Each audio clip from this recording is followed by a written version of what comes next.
भैया मुझे नहीं पता, बट अपनी जिम्मेदारियों का एहसास हर किसी को होना चाहिए। महत्वपूर्ण सत्र है और हर सत्र महत्वपूर्ण होता है। ऐसे में विपक्ष के नेता की भूमिका और ज़्यादा महत्वपूर्ण हो जाती है। नमस्कार, आप देख रहे हैं दर्श न्यूज़। मैं हूं आपके साथ रितेश शर्मा। बीते दिनों 5 दिनों का बिहार विधानसभा का मानसून सत्र चल रहा था, जिसमें नेता प्रतिपक्ष तेजस्वी यादव नदारद दिखे।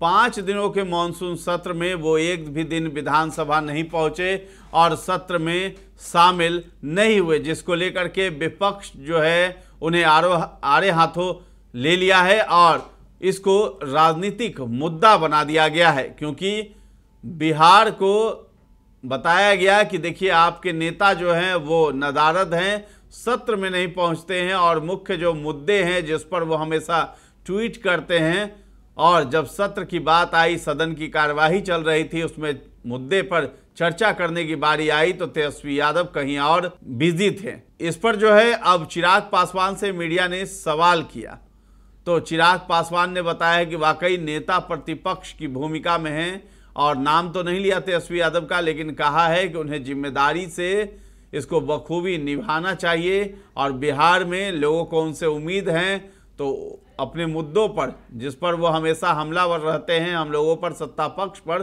तो उनको अपनी बात को रखना चाहिए था। तो क्या कुछ कहते हुए नजर आ रहे हैं चिराग पासवान, आप भी सुनिए। भैया मुझे नहीं पता, बट अपनी जिम्मेदारियों का एहसास हर किसी को होना चाहिए। महत्वपूर्ण सत्र है और हर सत्र महत्वपूर्ण होता है। ऐसे में विपक्ष के नेता की भूमिका और ज़्यादा महत्वपूर्ण हो जाती है।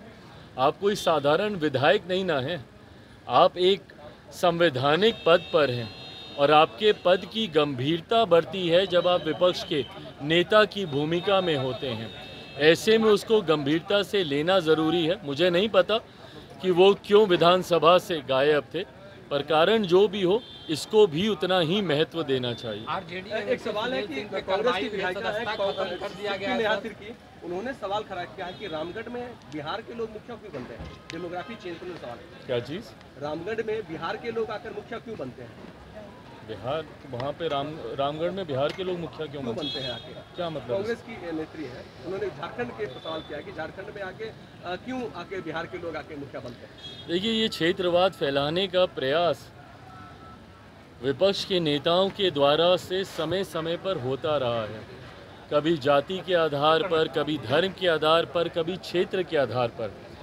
मुझे खुशी है इस बात की, बिहारियों में इतना सामर्थ्य है।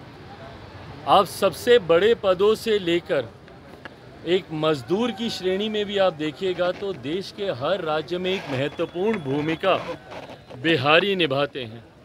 आप बड़े बड़े बिजनेस हाउसेस में चले जाइए, वहाँ पर आपको बिहारी मिलेंगे। बड़े बड़े मीडिया हाउसेस में आप चले जाइए, बड़े बड़े पदों पर वहाँ पर आपको बिहारी मिलेंगे।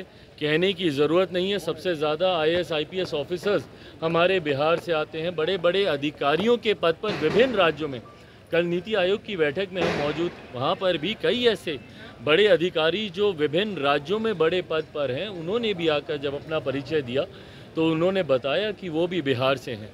और वहीं एक ऐसा बड़ा तबका भी बिहारियों का है जो विभिन्न राज्यों में जाकर मजदूरी का काम करते हैं और उस राज्य की अर्थव्यवस्था को गति देने का काम करते हैं। ऐसे में मुझे गर्व होता है एक बिहारी होने के नाते कि बिहारी इतने सक्षम हैं जो आज देश के अलग अलग कोने में भी अपना झंडा बुलंदी से वो फहराने का काम कर रहे हैं। पर जो लोग ऐसी टिप्पणी करते हैं वो लोग सिर्फ क्षेत्रवाद के आधार पर बांटने की साजिश करते हैं। मैं मानता हूँ भारत सिर्फ भारतीयों का है और भारतीयों को ये संवैधानिक अधिकार है कि देश के किसी भी कोने में जाकर वो कार्य कर सकते हैं। धन्यवाद। तो चिराग पासवान ने नेता प्रतिपक्ष तेजस्वी यादव पर हमला बोला है, आरजेडी पर हमला बोला है और कहा है कि जब समय आता है तो ये लोग उपस्थित नहीं रहते हैं, जबकि जिम्मेदारियों को इनको समझना होगा। और साथ ही साथ जब मीडिया ने यह भी सवाल किया था ये चिराग पासवान से कि रामगढ़ यानी झारखंड के रामगढ़ में बिहारी लोग वहाँ पे जाते हैं और अधिकारी बन रहे हैं और साथ ही साथ वहाँ अध्यक्ष बन रहे हैं पार्टी के, तो इस पर आपका क्या कहना है? तो उन्होंने कहा कि वाकई बड़े बड़े जगहों पर, अलग अलग राज्यों में बिहार के लोग वहाँ पर जाते हैं और बड़े गर्व से वो कहते हैं कि हम बिहारी हैं और अधिकारी के रूप में वहाँ काम करते हैं, पॉलिटिकल पार्टी से जुड़े हैं और वहाँ ऊंचे पद पर बने हुए हैं। तो फिलहाल इस खबर में इतना ही है। दर्श न्यूज़ के साथ बने रहें और अभी तक हमारे चैनल को आपने सब्सक्राइब नहीं किया तो जरूर कर लें। धन्यवाद।